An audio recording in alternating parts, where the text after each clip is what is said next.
wabarakatuh. Perkenalkan, nama saya Samsul Ma'arif. Saya dari mahasiswa Undari. Di sini saya ingin membuat tugas yang dari Undari.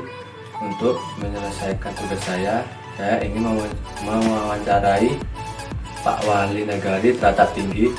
Dengan nama Pak? Ahmad Sadar Datuk Temanggung. Dengan Ahmad Sadar Datuk Temanggung. Pengalaman Bapak menjadi Wali Negari itu apa, Pak? Oke, terima kasih. Waalaikumsalam warahmatullahi wabarakatuh. Kami Wali Negari Teratak Tinggi Kecamatan Timpeh, Kabupaten Damansraya, sudah menjabat yang keduanya sekarang ini. Jadi kalau bercerita pengalaman, sebetulnya banyak pengalaman yang kita dapat selama menjabat jadi Wali Negari.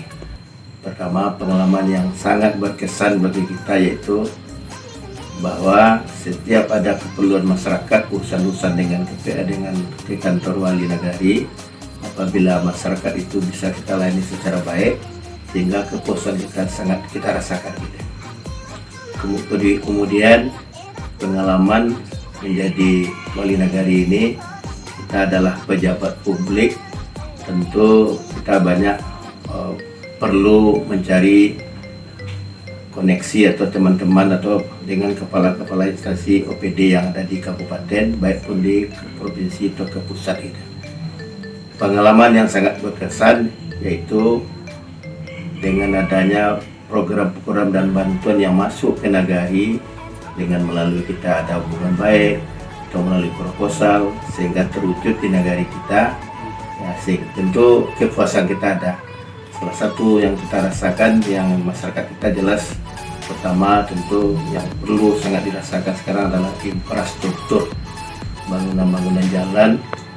Alhamdulillah, kalau menurut hemat kami, semenjak kami menjabat jadi Wali Negari, kalau jalan lingkar dalam kampung rasanya tidak ada lagi yang tidak di pengarasan jalan. Ya, mungkin kalau masih belum ada regit atau ada aspal outnet, tentu berdasarkan anggaran yang ada.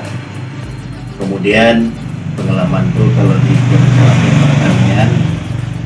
pertanian banyak juga program-program yang kita coba itu untuk drainase, untuk melancarkan usaha pertanian masyarakat kita. Kemudian kalau masalah kesehatan, alhamdulillah di tahun 2000, ya salah kami sekitar tahun 2016 itu ada kita dapat bangunan puskesmas. Yang puskesmas itu ada untuk pelayanan masyarakat yang sampai hari ini manfaatnya sangat dirasakan. Mungkin itu pengalaman. Kemudian kalau bercerita suka dukanya tentu ada. Yang dukanya kadang-kadang nama masyarakat dengan tingkat pendidikannya itu berbeda. Kadang-kadang ada namanya bantuan, kadang tidak mengenai sasaran atau dia tidak kebagian, dia merasa kecewa.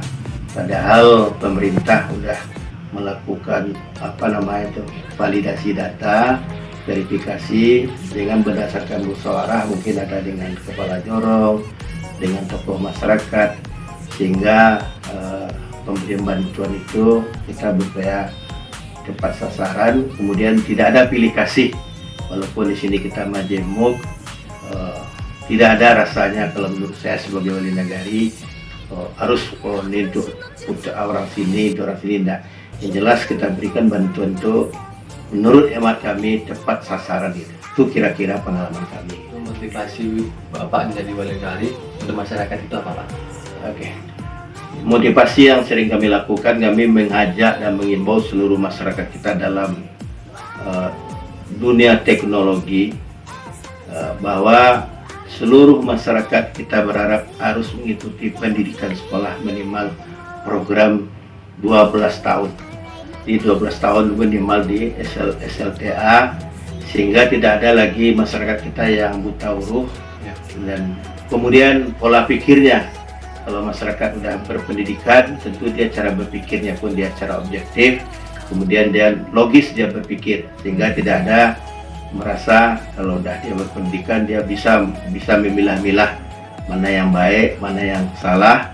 Kemudian dia pun kalau dia bertindak dan berbuat, dia bisa juga memikirkan risiko yang akan terjadi. Itu kira-kira.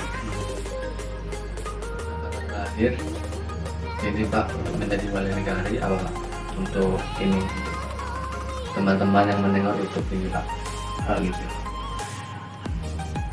Kalau buat seluruh warga, ya kami berharap tentu menjadi wali negari ini merupakan satu kewajiban kita sebagai warga negara.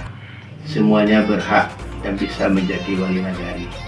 Kemudian tentu yang perlu kita ketahui sebagai wali negari, kita adalah pengayom masyarakat. Dalam pengayom masyarakat itu tentu hendaknya kita berbuat dan bertindak dan berperilaku menjadi panutan oleh masyarakat lingkup, masyarakat banyak. Bukan untuk satu golongan aja, karena di sini kita ada golongan milenial, golongan ulama, golongan tokoh dan orang tua. Kalau bisa tentu semua bisa dirangkul dan diayomi, karena bagaimanapun di masyarakat kita ini, apalagi kita mayoritas muslim, kalau kita sebagai mau jadi pemimpin yang namanya 5 waktu sehari semalam tuh kalau bisa jangan tertinggalkan. Kemudian kalau bisa kita menjadi panutan. Yang jadi panutan menurut hemat kami yang sangat dirasakan oleh masyarakat kita ini, kita adalah kalau menjadi wali negari adalah tokoh dan panutan. Ada hal-hal yang sifatnya baik itu buruk, baik itu jelek. Yang buruknya contohnya dalam kematian. Kalau dalam sifat kematian itu namanya kita tentu harus ikut berlangsungkawa dan ikut berduka. Kalau bisa kita ikut hadir di rumah si orang yang berlangsungkawa tersebut sehingga bisa menyenangkan hati yang ikut berduka. Kemudian kalau dalam masalah kenduri, masalah ada kenduri segala macam, tentu hendaknya kita diundang, mohonnya datang gitu. Jadi kalau bisa jangan nanti tidak datang sehingga kadang-kadang orang mikir mana Pak Wali tidak nampak gitu. Kemudian kalau ada kegiatan-kegiatan sosial, kegiatan-kegiatan ibadah, semua kita support dan kita dukung. Jangan kita mentang-mentang kita tidak hobi umpamanya satu kegiatan kita melarang, tidak boleh. Karena di sini apapun kegiatannya dari negara kita support dan kita dukung sepanjang sifatnya itu positif.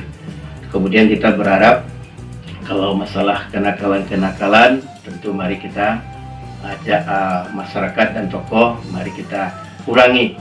Karena bagaimanapun di negari kita ini sebagai orang pengayom, tentu hendaknya bisa membawakan di mana posisi kita. Itu kira-kira gitu.